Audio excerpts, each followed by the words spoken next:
Hiya, in this video we're going to look at pages. That sounds boring. It is and it isn't. Over here at the moment we're going to end up creating a page. We've currently got a page one. We're going to rename it mobile.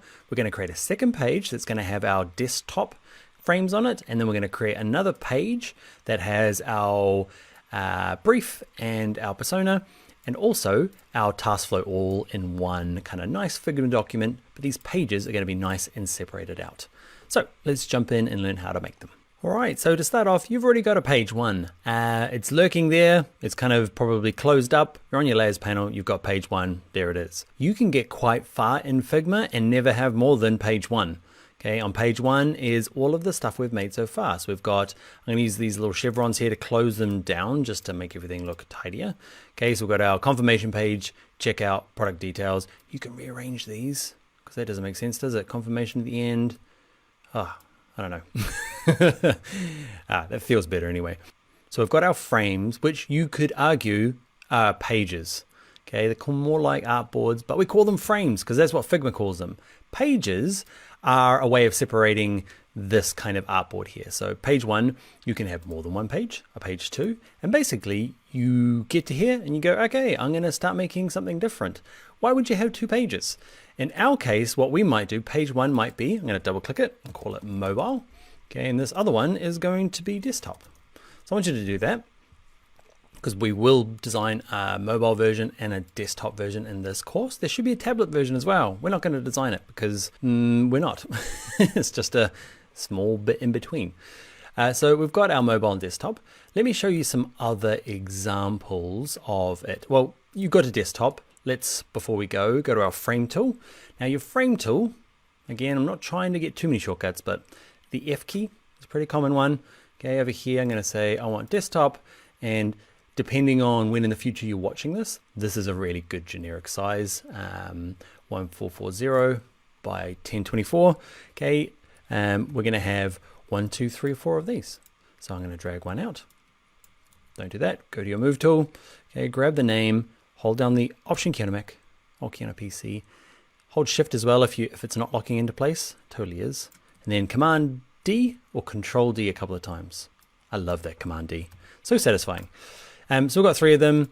Okay, go through. I'll speed this up. I'm going to name them all exactly like my mobile one. I totally can't remember, so I'm going to have to flick back and forth. Please hold.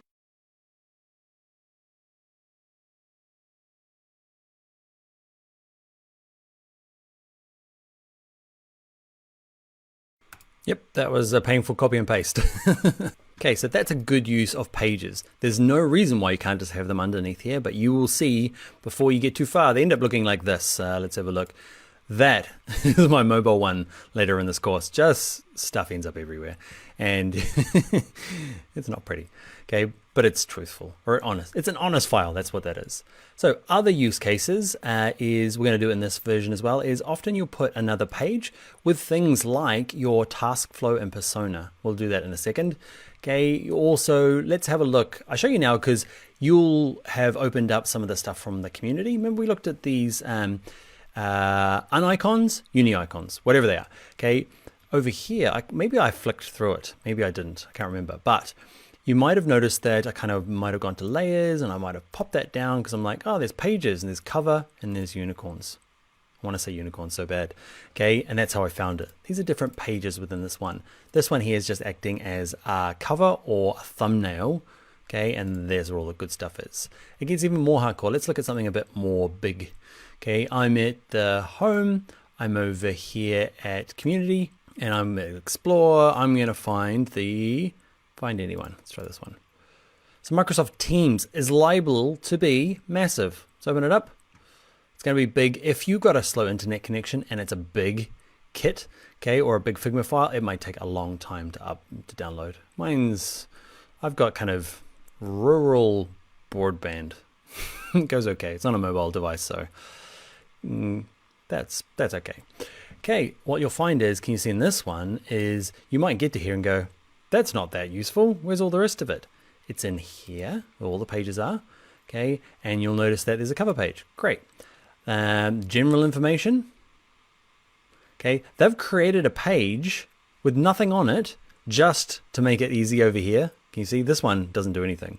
This one here is where we get started. There's a bit of documentation on it, resources, what else, things to download. So you can see it's quite a complex one. The changelog, let's have a look at, I bet you there's more here. Look how many pages this one has. Loads. Okay, let's peek at a bit of them. The layouts, the avatars, the icons. So, you know, at the end of this course, we're not going to be creating a full, this we call it a design system. It's called a UI kit. UI kit's understating what this thing does. This is a system, okay, for how to think about everything about Microsoft Teams. So somebody's made this, somebody at Microsoft, okay, and they've separated it out so that me as a designer, if I'm a junior designer, I come in here and I go, all right, I've got to make this pop-up window that communicates that I've lost all your files and I'm really sorry. Okay, you can go through here, read the guidelines, understand fonts, how they're communicating with different fonts on different platforms, spacing, what colors they are allowed to use, what the colors communicate. So this is a full design system. Later in the course, we'll make a teeny tiny design system, normally called like a style guide. But this is a pretty big use case. But I guess I wanted to just do pages because you're going to have to file through these. I'm going to make mine up again. Every page, see in this case, has a bunch of frames in it. Inside these frames, a bunch of other frames and artboards and all sorts of good stuff. So that's what pages are for. Other use cases might be that you have, like, say you got mobile, there might be option 1. Okay, it might have a specific kind of task flow, and you do another mobile option 2 with a different task flow or different colors or a different look and feel. Concept 1, concept 2. You get the idea. You can use pages to separate it out. I'm going to get rid of that.